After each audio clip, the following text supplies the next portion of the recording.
When I got to my parents' house, I heard my mum say my sister's kids eat first while mine wait for crumbs. I silently grabbed my kids and left. Minutes later, they were screaming in disbelief. I'm Susan, 32 years old.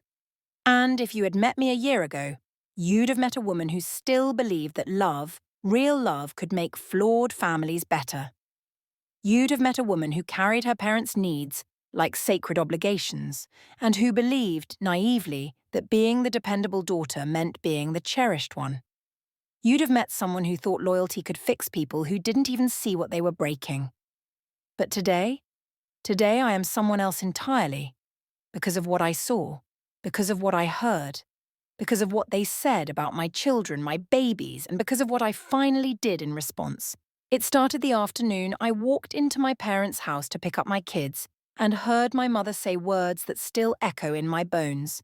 The siblings' kids eat first, and mine wait for scraps. I froze in the doorway, like the air had turned to glass around me.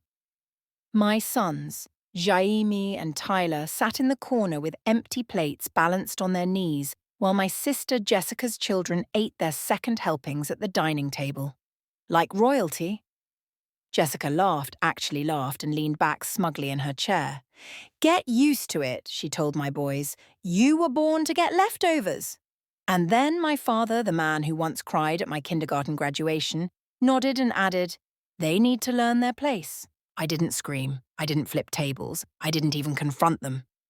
I simply collected my kids, held them close, and left that house with the quiet certainty of a woman who had just watched the last bridge burn itself down.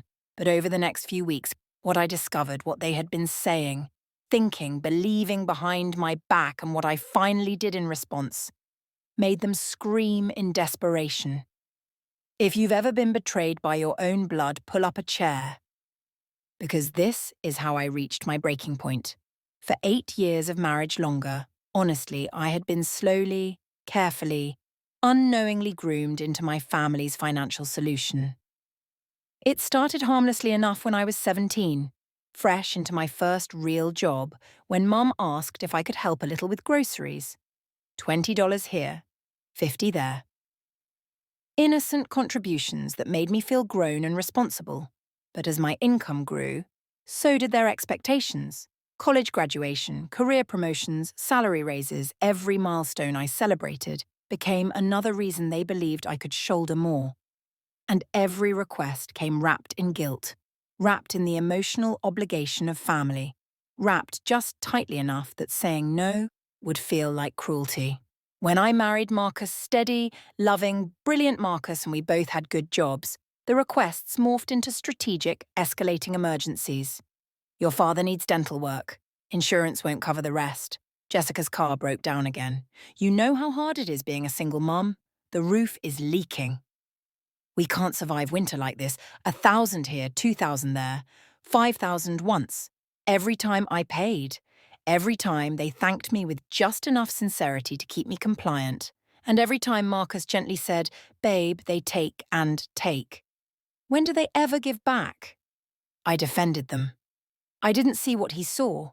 I didn't see the subtle racism, the backhanded remarks, the discomfort when he entered a room, the way they avoided topics about the boy's mixed identity. I didn't see, because I didn't want to see. I wanted to be the good daughter, the reliable one, the helper, the healer. Until the day everything cracked open. I had been late picking up the boys, and the moment I stepped inside, something in the atmosphere felt wrong. The house wasn't loud the way it usually was when all 4 children were together. The laughter was segregated cousins at the dining table, my sons somewhere in the quiet. Then I saw them, sitting on the kitchen floor, peanut butter sandwiches instead of dinner, watching their cousins eat hot spaghetti and garlic bread at the table. They didn't complain. They didn't even look at me with accusation. They just looked tired, small, like they had already learned something I had desperately hoped they wouldn't learn for many, many years. I made them proper plates. They inhaled the food like they hadn't eaten in hours. And as I watched them eat, something inside me finally began to see the truth I had been refusing to look at. The exclusion wasn't accidental. The distance wasn't circumstantial. The discomfort wasn't imagined. My children were being treated differently, deliberately because of how they looked. It became undeniable when Jessica casually said they'd be busy the next few weekends with pool parties and neighborhood gatherings. And Dad added that certain events didn't include families like yours when the phrase traditional demographic floated across the room like a poison cloud. When Mum delicately said that some children fit naturally into their social circles and others didn't. When Jessica said her kids' friends might ask uncomfortable questions. When Mum said neighbors had concerns. When Dad said the boys needed to learn reality. That was the day I took my children home, strapped them into their car seats, and listened to Tyler ask, in his small 6-year-old voice, "Mum, why can't we go to the pool parties? Is it because we look different?" And I had to tell him the truth. That night, Marcus and I had the conversation I'd been avoiding for years. He admitted how long he'd noticed the microaggressions, the comments, the distance.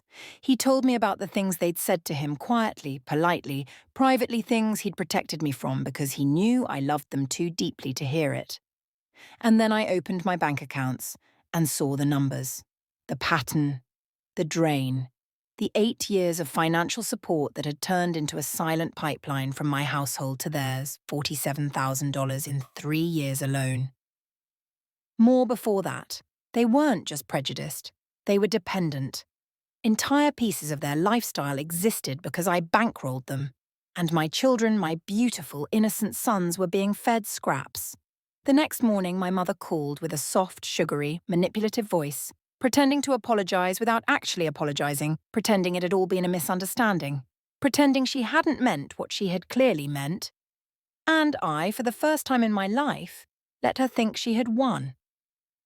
I told her I'd come by later to talk, to smooth things over. But instead of walking through the front door, I used my key and came in quietly through the back, right in time to hear their real conversation. I heard them mock me, dismiss my concerns, say my children were born to get leftovers, say my kids were not normal looking, say neighbors had concerns, say mixed children have issues and don't fit in, say my boys should learn their place. I heard my mother say with a casualness that shattered something inside me. The siblings' children eat first and mine wait for scraps. That's just how it is with mixed families. I heard my father say, "We're doing them a favor. Better they learn early." I heard Jessica laugh and say I'd always forgive them because I always came running back, especially with money. I heard every word. And when I stepped into that kitchen, they went pale like ghosts. I didn't shout. I didn't cry. I spoke with the terrifying calm of a woman whose illusions had just been surgically removed. "I heard your conversation," I said. Every word. Their excuses spilled out like sewage. Misunderstanding. Out of context. Social reality. Just being honest. Just protecting the boys. Just preparing them. But I wasn't listening anymore. I looked at the 3 people who had raised me, who had shaped me, who had taught me to love them, even when they gave me so little in return, and I realized they had not earned the power I had allowed them to wield. So I told them the truth, that my children would never again sit in their house and be fed scraps, that my children would never again be used to score social points or avoid uncomfortable questions, that my children would never again be treated as second tier. And then I told them the part that truly made them panic. I will no longer be funding your lives. The silence was immediate and sharp. Then came the desperation, the denial, the bargaining, the accusations, the sudden realization that the money they depended on, the money they had built routines around, made plans with, relied on, was gone. Cut off. Permanently. No more dental emergencies, I said. No more car repairs, no more roof fixes, no more insurance help, no more loans, no more anything. You lost that privilege the moment you decided my children were less deserving. My father sputtered. My mother paled. Jessica turned red with rage. They demanded. They pleaded. They threatened. They weaponized guilt. But nothing they said mattered anymore. Because the woman they had manipulated for years, the daughter who always said yes, had finally disappeared. I walked out of that house with Tyler's water bottle in my hand and the weight of generations lifting off my shoulders. And behind me, in that crumbling kitchen, I heard the beginning of their panic, the fear, the realization, the first notes of desperation, the very sound of people losing their safety net. What I did next, protecting my children, setting boundaries, refusing financial exploitation, didn't just upset them. It made them scream. And honestly, it was the first time in my life I felt free.